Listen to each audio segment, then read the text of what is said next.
Vamos a empezar ahora con el procesamiento criminalístico de la escena del crimen, ¿sí? Es decir, cuando llega ese primer interventor, le da aviso al grupo pericial para que vaya a la escena. ¿Qué es lo que hace ese grupo pericial? Para esto tenemos que tener en cuenta de este trabajo científico dos aspectos les voy a mencionar ahora. Primero es el cumplimiento de las normas procesales, ¿sí? Este cumplimiento de las normas procesales, es decir, lo que dice el Código de Proceso Penal de la República Oriental del Uruguay, en el caso de ustedes, ¿por qué es importante tenerlo en cuenta? Porque si yo realizo alguna acción que no está de acuerdo a lo que me establece el Código de Procedimiento, lo que va a suceder es que toda la evidencia que se reúna o toda la prueba que se produzca a partir de ese evento en el que yo no seguí lo que decía el código, se caiga, no sirva. Por más que sea la evidencia más incriminante del mundo.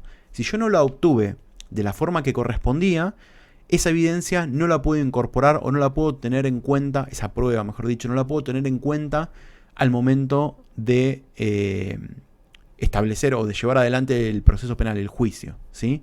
Esto es lo que se llama en derecho como el fruto del árbol envenenado. Es decir, todo lo que nazca o todo lo que surja a partir de ese árbol envenenado no nos va a servir, ¿sí? Entonces, por eso es importante conocer las normas procesales que aplican en la jurisdicción donde yo esté trabajando, justamente para esto, para que todo el trabajo que yo haga se sirva para la investigación criminal que estoy desarrollando y que no se caigan los procedimientos, como se suele decir. Es decir, un allanamiento que está mal hecho, una prueba o una evidencia que fue mal recolectada, o una pericia en la que yo no convoqué a la parte contraria quizás, va a ser declarada nula y no la voy a poder utilizar en el proceso, ¿sí? Entonces, este primer llamado de atención es el que les quiero plantear y es el cumplimiento de las normas procesales. Y en segundo lugar, otro punto muy importante es el llenado o el seguimiento de la cadena de custodia. La cadena de custodia es un formulario básicamente, como el que ustedes ven en pantalla. ¿Para qué sirve este formulario? Bueno, este formulario acompaña a cada una de las evidencias que nosotros recolectamos en la escena del crimen. Entonces, fíjense, va a tener todos los datos de causa, como fecha, hora, carátula, etc. Va a tener un cuadro de descripción que me va a describir cuál es el elemento que yo estoy secuestrado. Y finalmente acá abajo, fíjense que dice responsables de la cadena de custodia.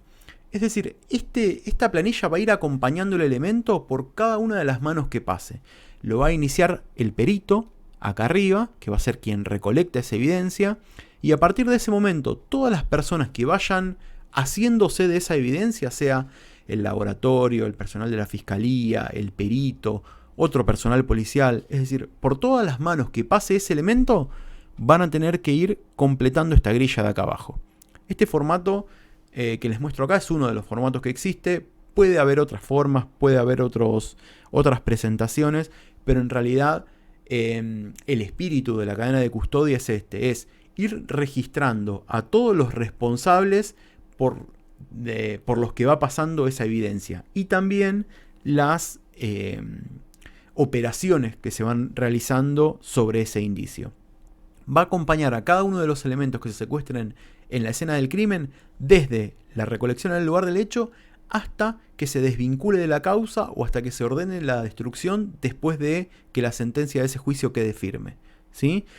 ¿Qué es lo que me permite esto? Bueno, esto lo que me permite es la trazabilidad de ese elemento. Es saber dónde estuvo y bajo la responsabilidad de quién estuvo en cada momento desde el secuestro de ese elemento, ¿sí?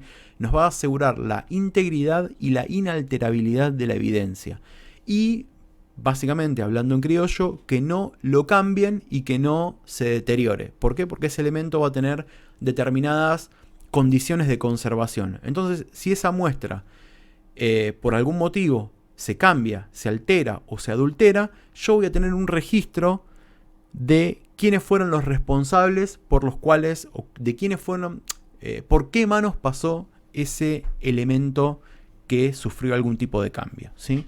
Entonces, por eso es muy importante la cadena de custodia y es una de las primeras cosas que tratan de atacar los abogados dentro del proceso, ¿sí? Si la cadena de custodia falló, es muy posible que esa evidencia que yo recolecté, de nuevo, lo mismo que, ¿se acuerdan recién cuando les mencionaba el fruto del árbol envenenado? Bueno, todo lo que me pueda decir esa evidencia va a ser nulo. ¿Por qué? Porque no tengo una trazabilidad adecuada de ese elemento. De ahí la importancia de tener siempre presente la confección de este formulario.